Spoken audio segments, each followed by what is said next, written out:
اكتشفت ان احنا كلنا بنعمل حاجات غريبة قوي، وكلنا فاكرين ان احنا بس اللي بنعمل كده. فيلا بينا نكشف المستور ونفضح بعض واقول الحاجات اللي كلنا بنعملها وفاكرين ان احنا بس اللي بنعمل كده. انا دلوقتي هقول كذا حاجة، ولو انت بتعمل كام حاجة منهم كده فتعالى جنبنا، انت رسميا واحد مننا دلوقتي. اما بقى لو عملتهم كلهم هنبقى نعمل لك جايزة ونديها لك.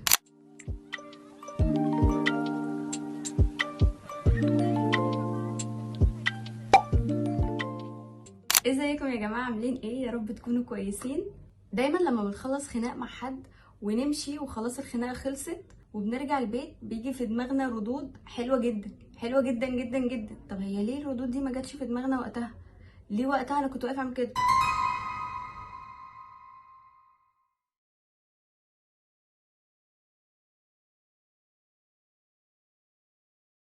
كأن مثلا حد مديني بحاجه على دماغي. والله انا بيجي في دماغي ردود بجد ببقى نفسي امسك نفسي اضربها، اللي هو انا دماغي دي كانت فين؟ الردود دي ليه ما جاتليش وقتها؟ وتقريبا كده بيبقى في دماغنا ان احنا خلاص عملنا خناقه تانية وان احنا طبعا اللي كسبنا فيها، يعني مفيش كلام كده كده.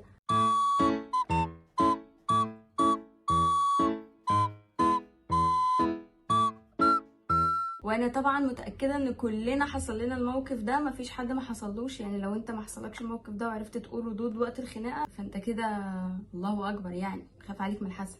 فتح التلاجة الساعه 3 الفجر اكتر من 20 مره، رايحين جايين على التلاجة، وكأن مثلا التلاجة بينزل لها ابديت وهي في حاجات زياده بتنزل على التلاجة. مثلا لما نفتحها ونقفلها كذا مره كده خلاص هنلاقي حاجه. هو ايه اللي متوقعينه بجد؟ وطبعا الحركه التانية اللي احنا بنفتح الباب بالراحه بالراحه بالراحه قوي، ويبقى فيه كده حته صغيره عشان النور ما يتفتحش، عشان برضه نشوف هل النور كده بيتفتح امتى حاجات عبيطه قوي بجد. قبل ما نكمل الفيديو انزل اعملي لايك وسبسكرايب ما تنسوش.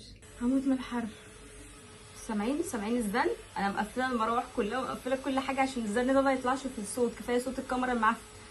انتظروني في فيديو الانبوكسنج بتاع المايك الجديد.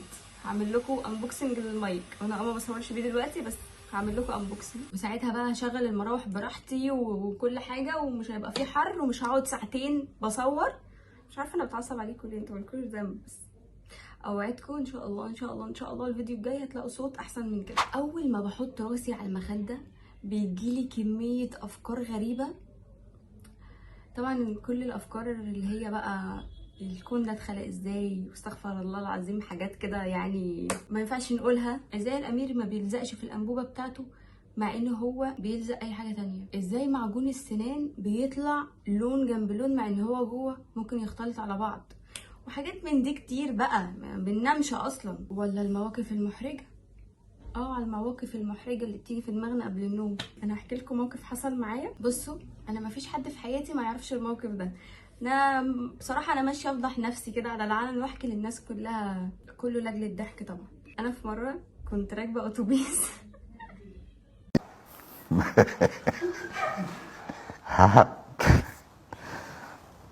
طيب 1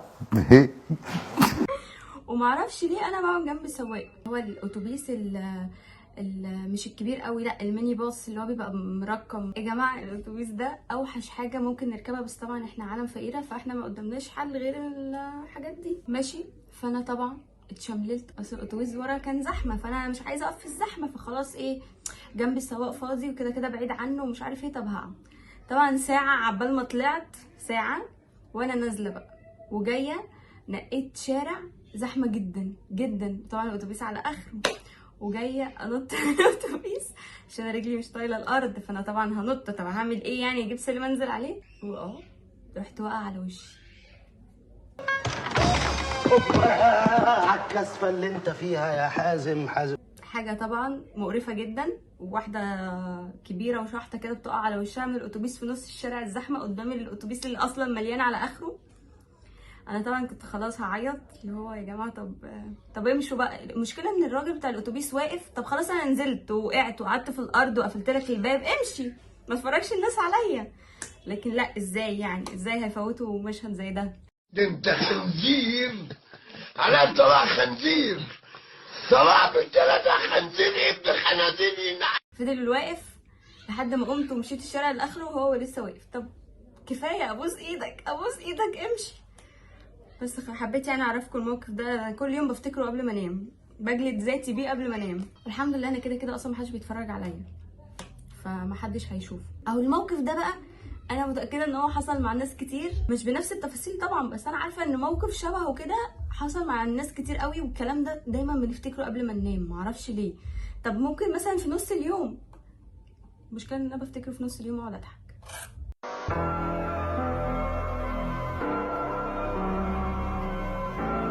لما بنبقى راكبين عربيه ونفضل ماشيين كده بالليل ونبص على السماء نلاقي القمر باصص لنا، احنا بنبقى فاكرين ان هو باصص لنا، لا ومش كده، ده ماشي معانا كمان، ده مكمل طريقه معانا. ايه ده؟ احنا بنعمل ايه بجد يا جماعه؟ دي اغبى حاجه ممكن نفكر فيها. يعني ايه ماشي معانا؟ طب ازاي والنبي ازاي؟ لا وانا جات عليا فتره كده كنت فاكره ان هو بيروحني البيت، بيوصلني. وطبعا احنا ممكن نكسب جايزه اسرع واحد بيقفل النور ويروح على السرير عشان فاكر ان العفاريت بتجري وراه.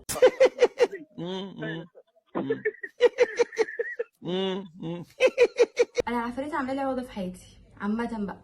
العفاريت دي عامله لي عقده في حياتي. انا دايما متاكده ان في عفريت نايم جنبي، عفريت واقف مستنيني اقفل النور ويجري ورايا، عفريت هيطلع لي تحت البطانيه، تحت السرير طبعا، حاجات كده غريبه.